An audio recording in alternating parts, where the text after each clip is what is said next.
안녕하세요. 장기하TV 장기하입니다. 심플한 삶에서 몸을 끝내고 마음의 이제 변화하기에 대해서 나누고자 합니다.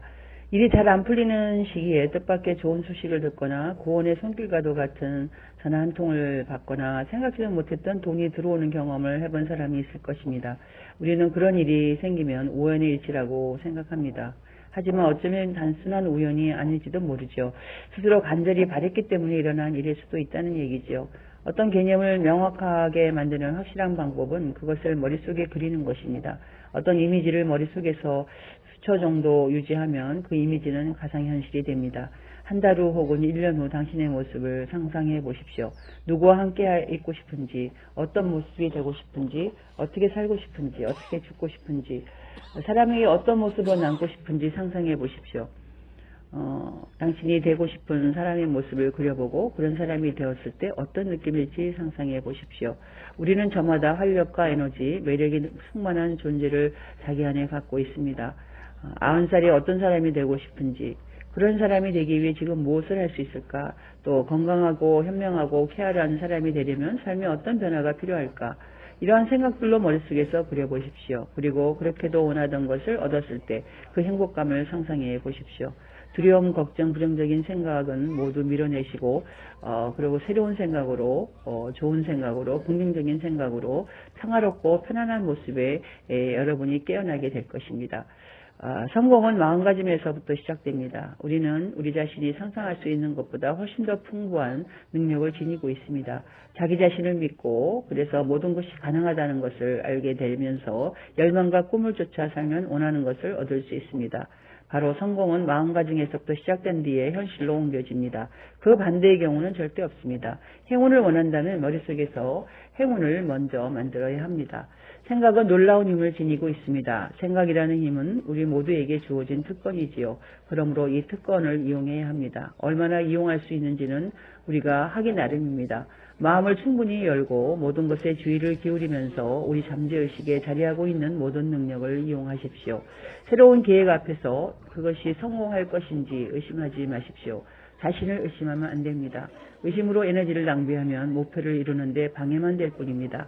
현실은 우리가 만들어내는 것이지 두려움은 우리를 낡은 습관에 얽매이게 만들고 융통성을 방해합니다. 한 가지 방법밖에 없다고 생각하면 위축되기도 하고 그래서 방법은 언제나 또 있습니다.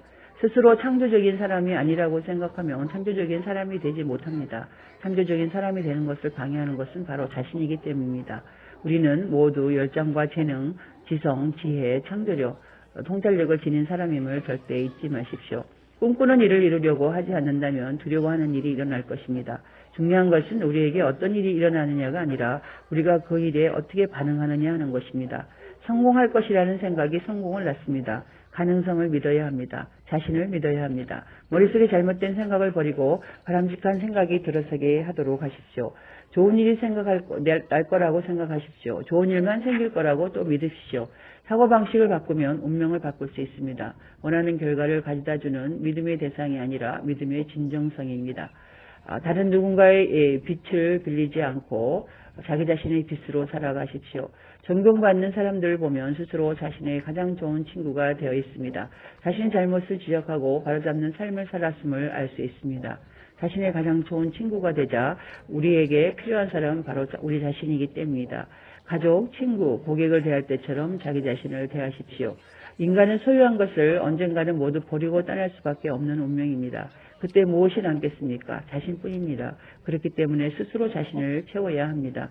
하지만 우리는 스스로에게 끊임없이 거짓말을 합니다. 인생을 믿지 못하고 자신의 능력도 믿지 못합니다. 그런 식으로 앞으로 나아가지 않으면 마음의 나태함이 자리 잡게 내버려두면 인생에 대한 주도권을 다른 이들에게 맡겨놓으면 후퇴할 수밖에 없습니다. 자기 자신을 사랑해야 행복해집니다. 자기 자신을 인정하고 받아들여야 남들의 평가로부터 자유해집니다. 자신의 꿈을 존중하고 자신의 바람을 따라가십시오. 매일 단 5분이라도 꿈에 가까워지기 위한 일을 해야 합니다. 하루에 자신이 좋아하는 일을 한 가지와 의무적으로 해야 하는 일을 한 가지는 하겠다고 스스로 약속하십시오. 긴 시간에 걸친 약속을 지키기 어렵지만 하루 약속은 지키기 쉽습니다. 1시간짜리 약속을 해도 좋습니다. 어떤 방식이든 변화를 위해 새로운 계획에 집중하십시오. 그러면 그 계획이 우리도 모르는 사이에 차츰 완성되어 갈 것입니다. 예전의 나에서 벗어나고 싶다면 다른 사람들이 나를 어떻게 생각하는지에 대해서는 신경 쓰지 마십시오. 이런 식의 행동은 유치하게 보일지 몰라도 그만큼 얻는 게 있다. 또 자기 자신을 위한 것이 할 수 있는 시간을 스스로에게 선물하도록 하십시오. 자신의 힘으로 어쩔 수 없는 무언가를 원하면 불행해집니다. 그리고 반면 자신에게 달린 일은 스스로 해낼 수 있어야 합니다. 살면서 문제가 생길 때마다 그 문제를 해결할 힘을 가지고 있는지를 자문해 보십시오. 그리고 할 수 있거나 얻을 수 있는 것에만 전념하십시오. 남에게 의존하는 사람은 버림과 다름없습니다. 어쩔 수 없는 일들에는 중요성을 부여하지 않겠다고 다짐하십시오. 우리는 원하는 대로 생각하고 선택하고 판단하고 행동할 수 있습니다. 하지만 우리 운명과 건강, 재산, 사회적 지위는 원하는 것과는 다른 방향으로 갈 수도 있습니다. 그럴 때는 스스로 할 수 있는 것과 그렇지 않은 것을 구분해야 합니다. 우리가 사는 동안에 변하지 않고 그대로인 것은 하나도 없습니다. 변할 수 있다는 것은 아직 굳어지지 않았다는 것이고 아직 젊다는 것이 이것을 증명합니다. 변하는 것을 멈추면 우리는 죽습니다. 정신적인 발전은 변화를 전제로 하며 변화한다는 것은 다른 하나를 위해 어느 하나를 포기한다는 것입니다. 우리가 가진 습관, 관점, 욕구 가운데 일부는 포기하십시오. 자신의 운명을 한탄하지 말고 바꾸어 나가십시오. 바람직한 변화를 위한 비결은 자신의 마음속에 언제나 변함없이 않을 거라는 자아가 있음을 확신하는 것입니다. 자신의 자아는 세상에 하나밖에 없는 가치 있는 존재입니다. 그 자아가 중심을 지키면 큰 어려움 없이 변할 수 있습니다. 나치 강제 수용소에서 살아남은 오스트리아의 정신의학자 빅토르 프랑클은 수용소 생활 당시 의미치료라고 로고테라피라는 하나의 철학 체계를 만들어냈습니다. 그는 정신적이거나 심리적인 것이라고 일컬어지는 질병 가운데 많은 것이 사실은 삶의 의미를 찾지 못하는 실존적 공허 상태에서 비롯된 증상이라고 말합니다. 그러므로 우리는 삶의 의미를 발견해야 합니다. 예술에서든 농사일에서든 가족의 역할에서든 내가 살고 있는 일상의 의미를 소중히 하십시오. 그리고 더 나은 모습으로 변화하는 것 또한 우리 삶에 중요한 의미를 부여하는 일임을 기억하도록 하십시다. 우리는 모두 원석 상태의 다이아몬드와 비슷합니다. 우리가 우리 자신을 더 갈고 다듬을수록 우리는 더 빛나고 매력적인 사람이 된다는 것입니다.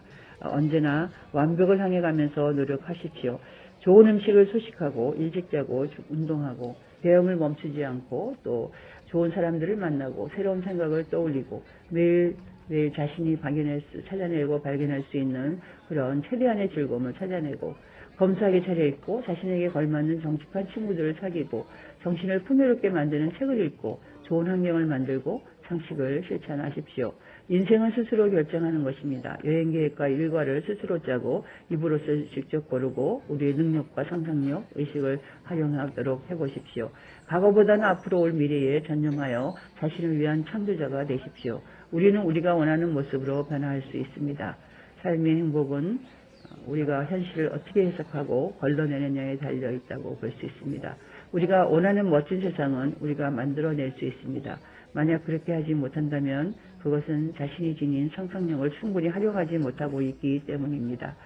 그래서 우리가 그런 상상력을 키우기 위해서 읽기와 쓰기가 중요한데 대부분의 책은 한 사람의 개인적인 관찰에 근거합니다. 책 덕분에 우리는 누군가와 오랜 관찰과 연구, 고통, 노력으로 읽어낸 결과물을 한나절 만에 얻을 수 있습니다. 우리가 읽는 모든 것은 우리 의식에 영향을 주지요. 책을 읽을 때는 음악을 틀지 말고 커피나 과자 같은 것도 옆에 두지 말고 조용히 책에만 집중하십시오. 그리고 일정 분량을 읽고 나면 책을 잠시 덮고 읽은 내용에 대해 생각해 보십시오. 생각을 잘 소화해서 자기 것으로 만드는 것이 중요합니다. 생각이 일단 소화되면 말은 더 이상 필요 없습니다. 책의 내용에 대해서 긍정하거나 부정하는 식으로 선을 그으면서 읽을 필요는 없습니다. 분명한 사람은 책에서 모순을 찾아내는 대신 사실 자체를 이해하고 그리고 책을 읽을 때 내용을 이해하는 것보다 더 중요한 것은 우리 정신이 깨어있다는 것입니다. 자신이 소유한 물건에서 벗어나지 못하는 사람이 있는 것처럼 자신이 읽는 것에서 벗어나지 못하는 사람도 있습니다. 책을 지나치게 많이 읽는 행동은 에너지를 소진시킵니다. 읽을 수 있는 이상의 책을 소유하지 말고 중요한 것은 작가나 책의 권수 또 책의 두께가 아니라 책의 내용입니다.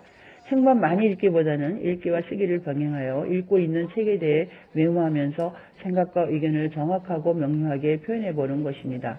이런 식으로 이해하면서 읽고 쓰는 것은 자기 것이 됩니다. 그리고 그렇게 자기 것이 된 내용은 우리가 살면서 또는 겪는 일들을 더욱 풍성하게 느끼고 이해하도록 도와줍니다.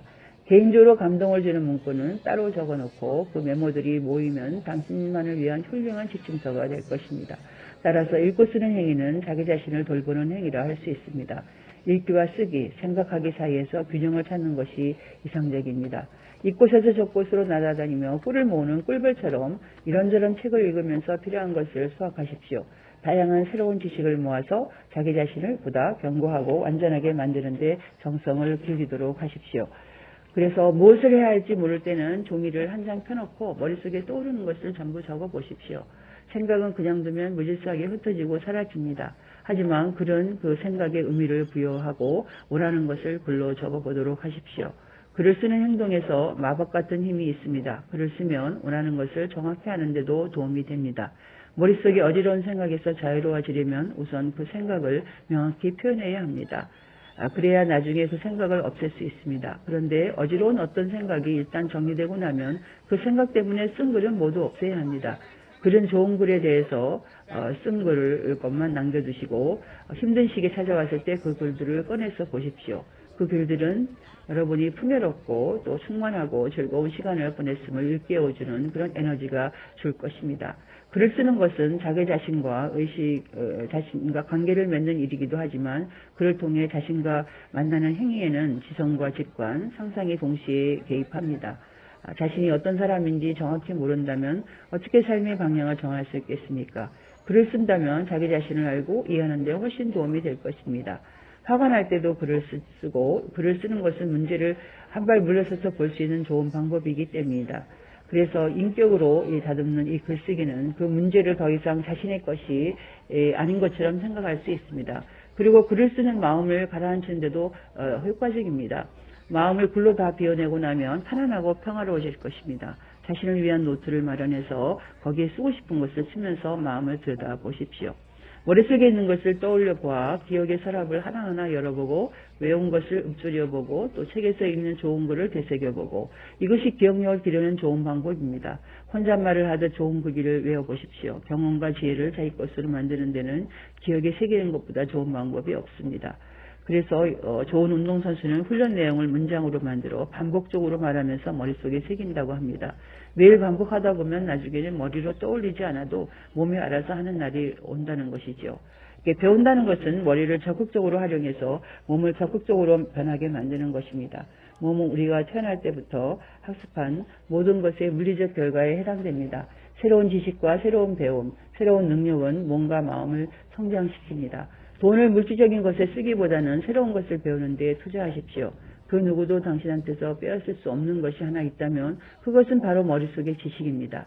배움에 대한 투자는 가치가 떨어지는 법이 없습니다. 다만 주의할 점은 지식을 소유물로 여기면 안 된다는 것이죠. 참된 지식을 갖춘 사람은 자신이 아는 것을 떠들고 다니면서 과시하지 않습니다. 지식은 마음으로 소화하는 것이기 때문이죠. 배운 것을 익히는 제일 좋은 방법은 가르치는 것이라고 했습니다. 남에게 가르치려면 지식을 완전히 자기 것으로 만들어야 하고 그 지식을 표현하는 방법도 익혀야 합니다. 능력 지수를 높여야 하고 또 창조적이고 명확하게 생각할 줄도 알아야 합니다. 배움의 궁극적인 목적은 좀 더 풍요롭고 유연한 삶을 사는 것입니다. 자기만의 틀에 갇히지 말고 배움을 통해 경직된 의식의 긴장을 풀어보십시오. 여러분의 인격을 높이고 풍요롭게 살기 위해서는 이해가 되지 않는 것도 받아들여야 합니다. 새로운 지식에 자신의 고집이나 선입견에 부딪혀 자리를 잇는 것은 안타까운 일이기 때문입니다. 그래서 우리가 이 책 읽기와 이 쓰기도 참 중요하다는 것을 알게 돼서 저는 블로그를 매일 하나에서 둘 정도를 쓰고 있습니다. 그래서 그것이 많은 도움이 되고 있으니까 여러분도 하실 수 있으면 이렇게 글쓰기와 읽기를 했으면 좋겠습니다. 장교와 TV의 장교였습니다.